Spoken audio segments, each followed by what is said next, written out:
नमस्ते दोस्तों, मेरा नाम है आरजे कार्तिक। एक महिला की कहानी सुनाता हूं जिसकी नई नई शादी हुई थी। अरेंज्ड मैरिज थी, वो अपने पति से ज्यादा मिली नहीं थी। जो सुहाग रात थी, उस रात में पति उसके लिए बढ़िया भोजन बना करके एक अच्छी थाली लेकर के सजा करके आया बेडरूम में। और इस महिला ने कहा कि पहले मम्मी जी को, सासू माँ को तो भोजन करा दो। तो उस आदमी ने कहा कि अरे छोड़ो ना, मेरी माँ ऐसी है, बेकार है, बूढ़ी है, छोड़ो तुम खाना खाओ, तुम्हारे लिए लाया हूँ। आज ऐसी फालतू की बातें मत करो, ऐसे ही बीमार रहती है, छोड़ो तुम खाना खाओ। इस महिला ने फिर कहा कि नहीं, आप माँ को खिला दीजिए खाना, मैं खा लूंगी बाद में। वो आदमी जिद पड़ गया, नहीं तुम खाओ पहले, वो तो ऐसी है। इस महिला को बहुत बुरा लगा। अचानक से इसने अपना बैग उठाया और चल दी, पहुंच गई अपने घर और थोड़े दिनों में तलाक के पेपर भेज दिए, तलाक ले लिया इस आदमी से। थोड़े दिनों बाद उस महिला ने दूसरी शादी कर ली, इस आदमी ने भी दूसरी शादी कर ली, दोनों की अपनी अपनी फैमिली बस गई। उम्र बीतती जा रही थी। जब वो महिला तकरीबन 65 के आसपास होगी, उसके 2 बच्चे थे। उसने बच्चों से कहा कि बच्चों, मैं तीर्थ यात्रा के लिए जाना चाहती हूँ, आप मेरे लिए टिकट विकेट करवा दो। तो बच्चों ने कहा माँ ऐसा नहीं, हाँ आपके साथ चलेंगे, हम भी घूमेंगे।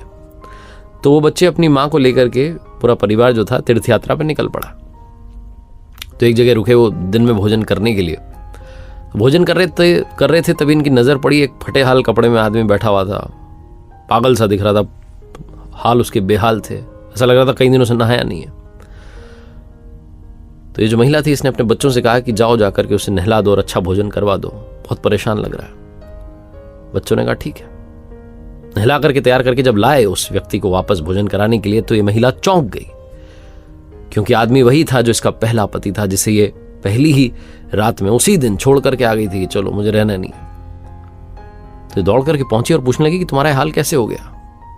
उस आदमी ने कहा कि मेरे बच्चों ने मेरा हाल कर दिया है, मुझे 1 रुपया नहीं दिया, मुझे घर से बाहर कर दिया, भगा दिया है, सड़क सड़क भटक रहा हूं, मेरे पास कुछ नहीं है, कुछ मिलता है तो खा लेता हूं, बहुत बुरी हालत है।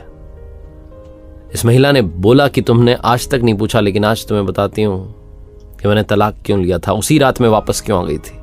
क्योंकि उस रात में तुम मुझे पहले भोजन कराना चाहते थे, अपनी माँ को, जो इतने सालों से तुम्हारे साथ रह रही है, उसको तुम इज्जत नहीं दे रहे थे। जब तुमने अपनी माँ की इज्जत नहीं की, तो तुम्हारे बच्चे तुम्हारी क्या इज्जत करेंगे। ये मेरे बच्चे हैं, मैंने इनसे कहा था कि मुझे तीर्थ यात्रा पर जाना है, अकेले जाना है, कह रहे नहीं, जिद कर ली कि साथ चलेंगे, आपको परेशानी नहीं आने देंगे। जो अपने माँ बाप की इज्जत करता है, बच्चे भी उसकी इज्जत करते हैं, दुनिया भी उसकी इज्जत करती है। यही तो मैं तुम्हें समझाना चाहती थी, लेकिन बहुत देर हो गई। छोटी सी कहानी, सार वही है कि हम बड़े हो रहे हैं, लेकिन हम ये भूल जाते हैं कि हमारे माँ बाप बूढ़े हो रहे हैं। उनकी फिक्र कीजिए, उनकी कद्र कीजिए